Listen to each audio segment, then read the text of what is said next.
Suspense. And the producer of radio's outstanding theater of thrills, the master of mystery and adventure, William N. Robeson. We who manufacture thrills and chills for you sometimes weary of the guns and knives and blood and gore. We yearn to smile once in a while. We crave an occasional chuckle instead of the groans which fill our working days. But murder is serious business, and all too rarely do we find it a laughing matter. The story you are about to hear is one of these rare and happy occasions. It concerns two missing persons and the intertwined lives of two French chefs named Henry Stringbean and Frank Pigsfoot, and how their friendship flourished in the kitchens of a New York restaurant called the King's Eggplant. It marks also the welcome addition to Suspense's company of stars of the popular French actor Maurice Massac. Listen then as Monsieur Massac stars in One Chef, Well Done, which begins in exactly 1 minute. How can we recognize devotion to freedom? One way is to be able to identify the Navy Cross, established by Congress in 1919. A cross made of bronze, it contains a design of an old sailing ship, the Caravel, with crossed anchors and the words United States Navy on the reverse side. It is suspended from a blue ribbon with a narrow white stripe in the center. This rare award is given to any person serving in any capacity with the naval service of the United States who distinguishes himself by extraordinary heroism in connection with military operations against an armed enemy. Individuals who have received the Navy Cross include sailors who distinguished themselves during America's involvement with Japanese operations in China from 1937 to 1938, and men aboard the U.S. gunboat Panay, which was bombed and sunk in Chinese waters on December 12, 1937. The Navy Cross stands for extraordinary accomplishment, which a proud nation notes and acknowledges with gratitude. Who is next for the Navy Cross? It can be any dedicated seaman who so conducts himself as to be worthy of the great tradition of this honored symbol of freedom, the Navy Cross. And now, One Chef, Well Done, starring Maurice Massac. A tale well calculated to keep you in suspense. Many times it is asked of me, how is it that you, Henri Haricot-Vert, have risen to the exalted position of chef de cuisine at such a tender age? And I, Henri Haricot-Vert, shrug with modesty and reply, well, it is because I began my apprenticeship in Paris when I was but 11. It is also because your America is the land of opportunity. It is also because Monsieur François Pied de Cochon is no longer in the kitchens here at the restaurant Les Aubergines du Roi. You do not understand concerning François? Permit me then to begin at the commencement. It was in the spring of 1901 that I applied for a position to Monsieur Smith, proprietor of Les Aubergines du Roi. Me, I'm a meat and potatoes man, Henry. Meat and potatoes fried in plenty of bacon grease. But I'm running this restaurant for what they call the 400. Folks with more money than brains, and they want French grub. So, I hire the best French chefs I can get, and then I leave them alone. Entendu, Monsieur Smith. Now, we'll start you on sauces. But if you can cook like your recommendations say, you can move right up to the top. The great Escoffier himself once complimented my riz de veau au queue d'écrevisse. Okay, if your sweetbreads satisfy Escoffier, they ought to satisfy Francois. Monsieur François, he is the chef de cuisine? Yeah, and you won't find a meaner one in all the 45 states. And until I can find somebody half as good and twice as pleasant, I gotta keep him. I am pleasant. I wish to be friends with everyone. Okay, friend. Now, you prove to the customers and to Francois that you're a first-class saucier, and I'll hope by that time the cops will have saved me the trouble of firing him. The cops? The police, the gendarmes. You see, Henry, Francois drinks. But surely it is no concern of the gendarmes if one takes a little wine de temps en temps. Of course it ain't. But me and the cops got a strong hunch that Francois also murders. Sacre bleu. Yep. That's why we're looking for a new sauce chef. Sacre bleu. But don't you worry. The way I got it figured, he just scares most people. The only ones he murders are his best friends.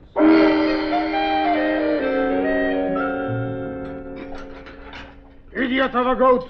I instructed you to poach that salmon, not to make a stew of it. Get out of this kitchen before I take my sharpest knife to your miserable That's Greek him, Henry. gullet. Oh, Francois. Don't come screaming at me during the dinner preparation, Monsieur Smith. You stuff your kitchen with mutton-headed fools who cannot slice a shallot. Your stupid New York gendarme harassed me with questions about poor Lucien's death. And today my head throbs as though it were a veal cutlet becoming a scallopini. Now, Francois, don't get excited. I just want you to meet the new sauce chef. Monsieur Francois Petit-Cochon, Monsieur Henry Haricot Vert. Bonjour, monsieur. What is bon about it? Can you cook? Henry's got recommendations from Escoffier. Who asked you, espèce de chameau? Now then, haricot vert, get into your working clothes and prepare a bolognaise, a bordelaise, and a rouennaise. And if by some happy accident all three do not taste like raw flour paste, you and I shall be the best of friends.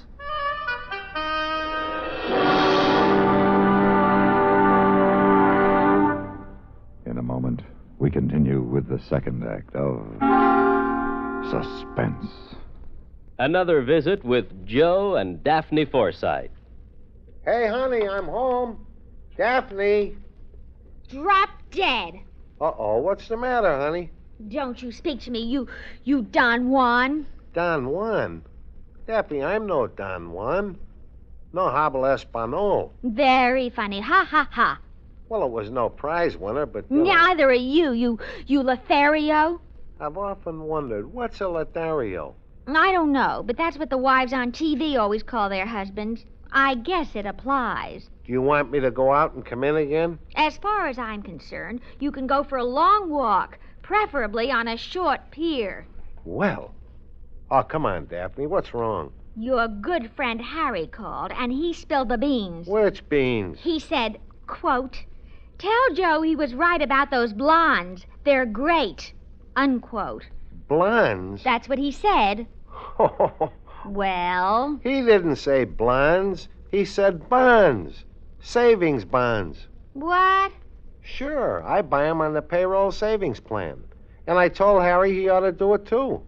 Savings bonds have a guaranteed interest that pays back $4 for every 3, which is a pretty good investment. That's a pretty good story, too. It's true, so help me.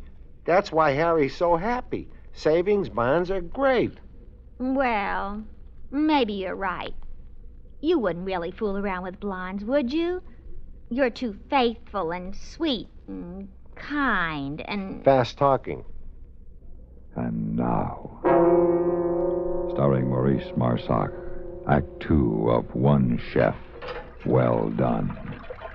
A pinch of mignonette peppers, so. A pinch of chervil, one of tarragon, so. Hello. What are you doing? Preparing a bordelaise. Kindly permit me to concentrate. Oh, you must be the new fella from Paris. My name's Shirley. Bonjour, mademoiselle. I scrub the vegetables. Then go scrub them. Why? Old Francois ain't around. I guess he's got such a hangover he had to lay down for a while. Gee, that stuff smells delicious when you whip it up like that. I trust Monsieur Francois also will approve. You better trust he won't. If he thinks you can cook, he'll pretend to like you. And if he pretends to like you, the same thing might happen to you as happened to Lucien. Who is this Lucien? He was the last sauce chef. Old Francois and him got to drinking together, and one time they went out on a terrible spree, and poor Lucien never came back. Oh, quel dommage. And they never found his body, neither. Francois must have sliced him into tiny bits and threw him off the Brooklyn Bridge. Now, please, if you must weep, do not weep in my bordelaise. I have already salted it correctly. Francois! Oh, the boss had to Hey, scrub some vegetables. where's Francois? Francois is said to be temporarily indisposed, Monsieur Smith. Shades of William McKinley, the August Belmont J.P. Morgan party has just arrived. Well, I do not comprehend. The richest people in New York, and Francois was supposed to cook up a fancy fillet of beef Goddard. This matter sounds of importance. Filet de boeuf Godard. What'll I do, Henry? Remain calm. Tell Monsieur Auguste and J.P. Shades of McKinley all is well, and trust Henri. I guess I'll have to. Great Garfield's ghost. Filet de boeuf Godard. Oh, Maître Escoffier. watch over your humble disciple now.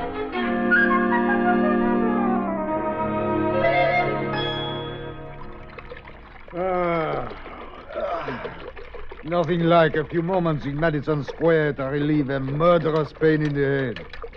Hey, you! What are you doing? Making the several sauces you requested, Monsieur Francois. When did I... Who are you? Henri Haricot Vert. Do you not remember? Your face is vaguely familiar. What is this wine? An excellent sherry. Do not waste too much in the sauce. What time is it? 10 minutes past the 9. Ah, yes. A miserable American royalty is to dine at 6:30, and I must prepare a filet de... 9:10. Oh, my filet, my filet. Oh, the filet was served, Monsieur Francois. Served à la Godard. I prepared the garnishment and the sauce. You garnished my filet? Henry, look out, his knife! Pig! Cabbage!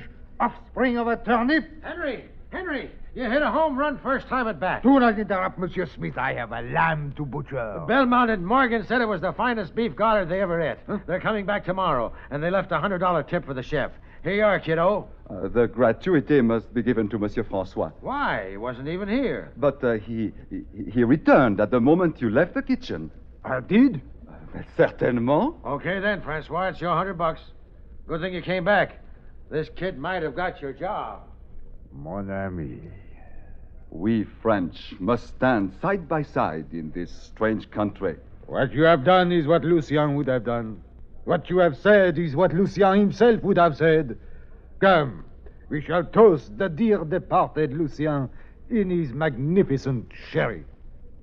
Francois, what happened to Lucien? I do not know.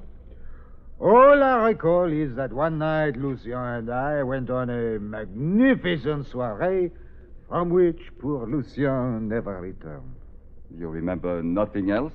Only this.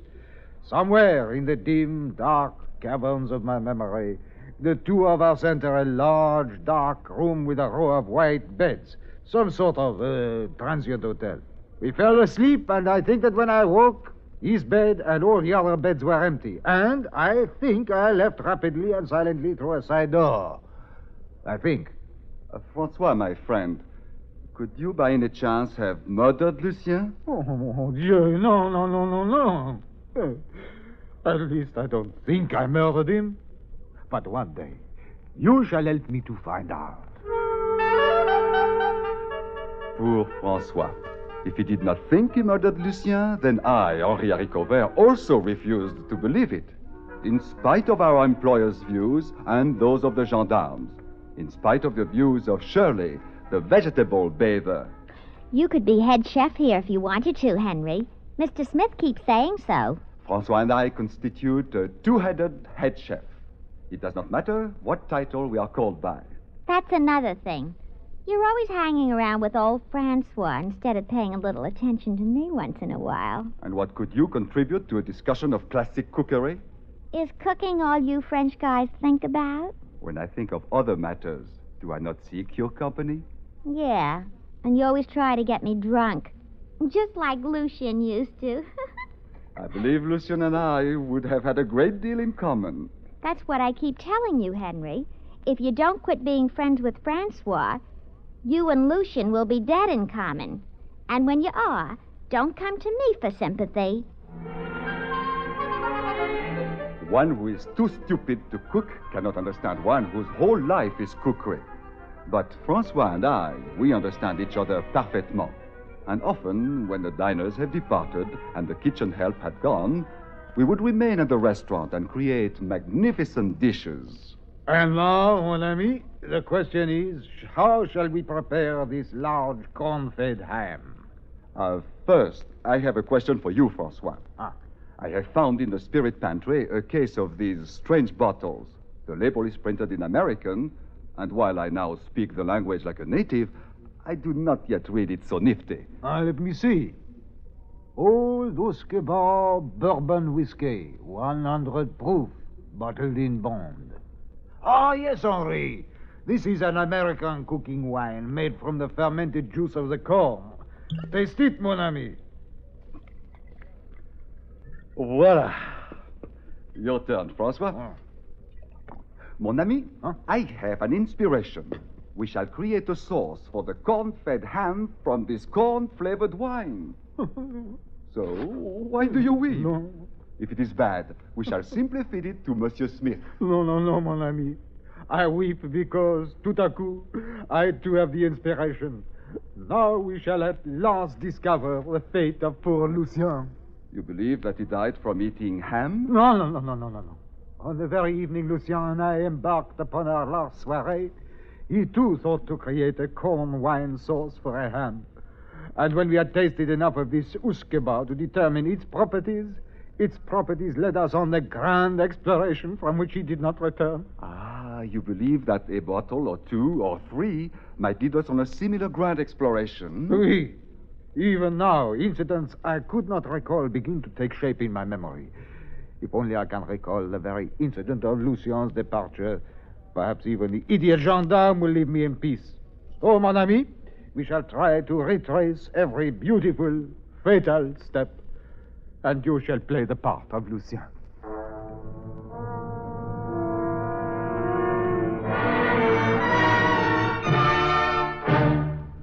In just a moment, we continue with the third act of Suspense. We have, together, ample capacity and freedom to defend freedom. This is NATO, the North Atlantic Treaty Organization.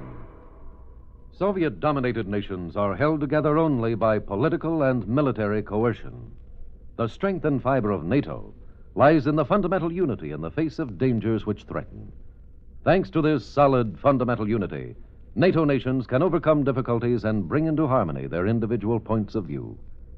The United States of America is a part of NATO. You should be aware of and alert to the objectives and programs of the North Atlantic Treaty Organization. And now, starring Maurice Marsac, Act 3 of One Chef, Well Done. And thus, after the third bottle of old Usquebaugh bourbon corn wine, the sauce was not completed, for I dimly remember that at this point, Francois and we were somehow standing in the corner of 14th Street and the Broadway, and 7 horse cars already had gone by. Now, the 8th approached. It cannot be any horse car, Henri. The one on which Lucien and I embarked was driven by an old chestnut mare named Mabel. Well, we must await the same car. This car to Delancey Street, Moss Street, and Fulton Fish Market. Pardon, monsieur. Who is the noble horse who pulls your conveyance? Her? That's old Mabel. Voilà! Off with you, my hound of Hey, what's the idea? Alors, Mabel, allons-y au bar. Come back, your horse, Stephen Frog!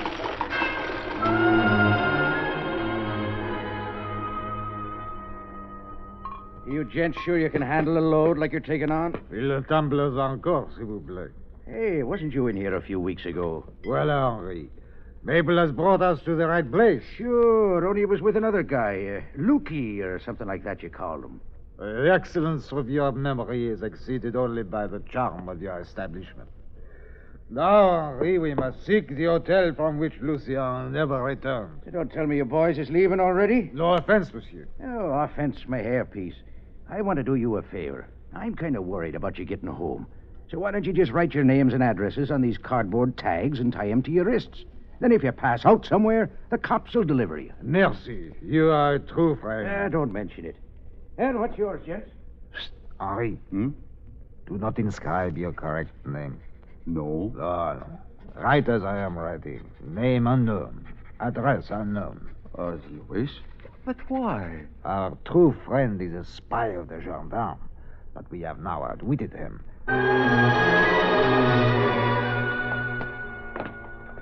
You are sure this is the street? I think I am sure. What's the matter? Oh, it's nothing. I have simply run into a building. Ah, then it is the hotel we seek. Lucien discovered it in the same way. But where is the entrance? And the test for registration. Ah, my fine pigeon, we shall save the centime they would charge. For I can grope to the side entrance, which, as you shall see, opens directly into a large room of many beds. There, I am sure, we will discover what happened to poor Lucien. I remember, and yet I do not remember. We seemed to be in a cavernous place of gloom, with sleeping figures upon narrow white beds. It seemed that we found two beds, empty and side by side. When I lay down, the bed seemed cool and hard. But I am tired, and soon I fall into the deep slumber. Then I awaken, and I am unsure that I am truly awake. Cold, gray light, the feeling that I am alone in the room. No, there on the next bed, Francois slumbers, so I am awake. No, two men come and lift the sleeping Francois to a cart with wheels. This cannot be, so I am still asleep. Their voices are a part of my dream. This one hasn't been claimed either? Nope. Name unknown, address unknown. That's life. Here today and gone tomorrow. So I dream that they wheel Francois off on the cart to a far end of the room. I dream that in the wall a small door opens. And as it opens, I dream that a cheery fire blazes beyond. Then the door shuts. And I dream a strange sound. And I dream that I'm running, and when I awaken, I am outside a hotel. I walk around to the front of the building. Over the doorway are painted in American words the name of the establishment. Pardon, monsieur. Yeah? Your language I speak with perfection, but I do not read it so nifty. What mean those words, s'il vous plaît? No, they don't mean s'il vous plaît. Just says New York Morgue. Entrance to crematory. Oh, merci bien. And thus, because Francois is no longer here in the kitchens of the restaurant Aubergine du Roi, I have been persuaded to accept the title of chef de cuisine.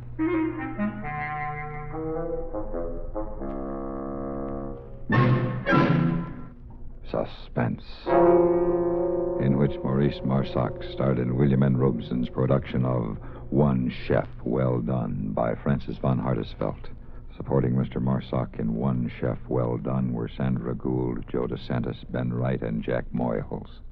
Listen. Listen again next week when we return with another tale well calculated to keep you in suspense.